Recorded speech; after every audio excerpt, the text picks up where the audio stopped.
Some people can walk into a room and immediately feel something is wrong before a single word is spoken. The air feels slightly off, someone's smile doesn't reach their eyes, a silence stretches 2 seconds too long, and you notice all of it automatically, effortlessly, like your mind was built for exactly this kind of reading. Most people in the room feel nothing. You feel everything. This isn't a gift you were born with. This is something your nervous system learned to do because, at some point in your life, not noticing was dangerous. There's a name for what you developed. Researchers and clinicians sometimes call it traumatic intelligence. Not a diagnosis, not a disorder, but a form of adaptive emotional processing built inside people who grew up navigating chronic unpredictability. It's the way a nervous system learns to scan, predict, and prepare when the environment around it stopped feeling safe. If you've ever been told you're unusually perceptive, or found yourself exhausted by how much you notice, or wondered why you can't simply relax the way other people seem to, this might explain some of it, not to make you feel special, but to help you understand why you became this way. The first sign is that you read emotional energy the moment you enter a space. Not the furniture, not the decor, the emotional temperature. You pick up on tone shifts before sentences finish. You notice when someone's breathing changes. You catch micro-expressions that flicker across faces in fractions of a second, a tightening around someone's eyes, a jaw that went slightly rigid, a laugh that was just a little too quick. You register these signals before your conscious mind has time to process them.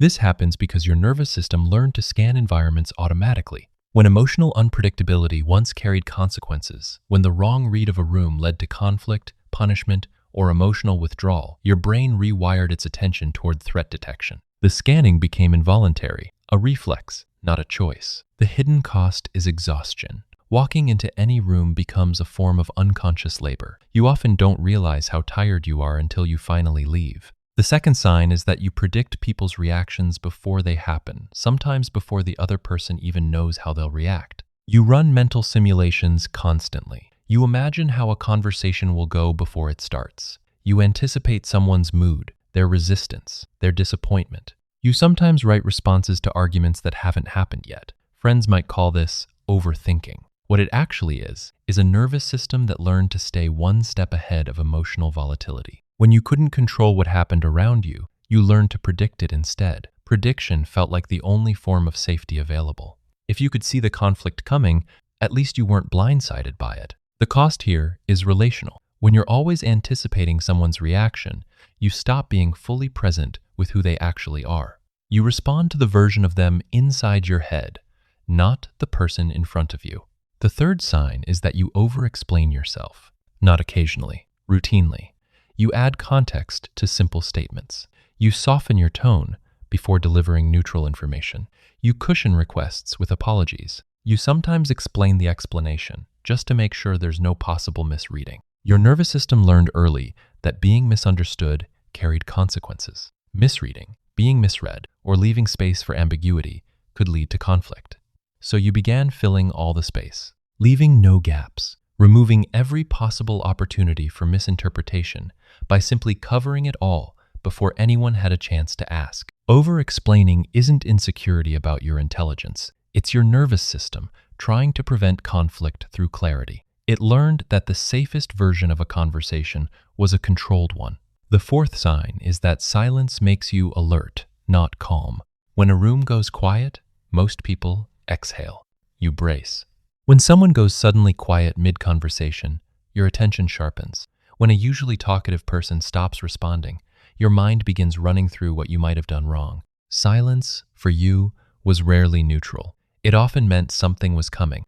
Tension before an argument, calm before withdrawal, the pause before a mood shift you couldn't see. Your nervous system learned to read silence as information, and so it stops treating quiet as rest. It treats it as data. The cost is that true rest becomes almost inaccessible. You can't fully settle when the quiet itself keeps you scanning. The fifth sign is that you notice tiny behavioral changes in people that everyone else misses. Someone is being slightly quieter than usual. A person's warmth feels 1 degree cooler than yesterday. A friend said they were fine, but something in their posture didn't match the word. You caught it. You may not have said anything, but you felt it. People with traumatic intelligence often develop an almost involuntary sensitivity to emotional withdrawal, subtle irritation, and shifts in relational energy. This developed because, in an unpredictable environment, small changes often preceded large ones. A mood shift in someone around you might have meant something was about to change significantly. Your nervous system trained itself to catch the early signals. But here's the part nobody tells you. This sensitivity doesn't turn off when the environment becomes safe. It runs constantly, in every relationship, in every room, long after the original reason for it is gone. The sixth sign is that you became fiercely independent, not because you trust yourself more, but because your nervous system learned that depending on people feels dangerous. You handle things alone. You hesitate to ask for help.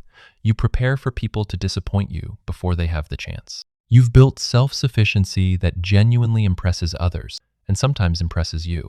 But if you look honestly at the root of it, it isn't confidence, it's protection. When depending on someone once led to emotional unavailability, inconsistency, or disappointment, the mind finds a logical adaptation: need less. If you need less, you can be hurt less. Independence became armor, and armor is very heavy to wear every single day. The seventh sign is that you analyze everything: situations, people, your own reactions, the past, the future. Your mind is always running some version of a post-analysis or a pre-simulation. Trauma-formed minds often become deeply analytical because analysis feels like control. If you understand why something happened, you can predict whether it will happen again. If you can identify the pattern, you can prepare for the loop.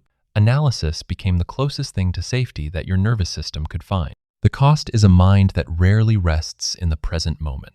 Hyper-reflection keeps you living either behind you or ahead of you, rarely fully here. The eighth sign is that you struggle to fully relax, even in environments that are genuinely safe. Your body is there, but your nervous system is somewhere else, still scanning, still waiting. You might notice that you can't completely let go in a peaceful moment. Something keeps a small part of you on watch, not consciously, not by choice. This happens because hypervigilance, when it becomes a chronic state, rewires the nervous system's baseline.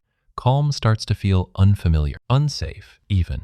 The absence of threat can paradoxically feel more disorienting than tension, because tension is what you learn to operate inside. Relaxation isn't something you forgot. It's something your nervous system was taught to override. The ninth sign is that you became emotionally mature far too early. You learn to regulate your emotions, manage conflict, read adults, and carry emotional weight at an age when none of that should have been your responsibility. Children who grow up in emotionally unpredictable households often develop a kind of psychological precocity, not because they were exceptional, but because they had to be. The environment required it. You learn to monitor your own emotional expression, to adapt your behavior to the mood of the room, to become someone who didn't create more difficulty for an already difficult situation. That early maturity has likely served you in adult life. You're probably capable, composed, perceptive, but beneath it is often a quiet grief for a childhood that moved too fast, for a nervous system that was handed adult responsibilities before it had finished developing. The 10th sign is that people call you intuitive. They say you understand people, that you sense things, that you have unusually good instincts. And in a way, they're right.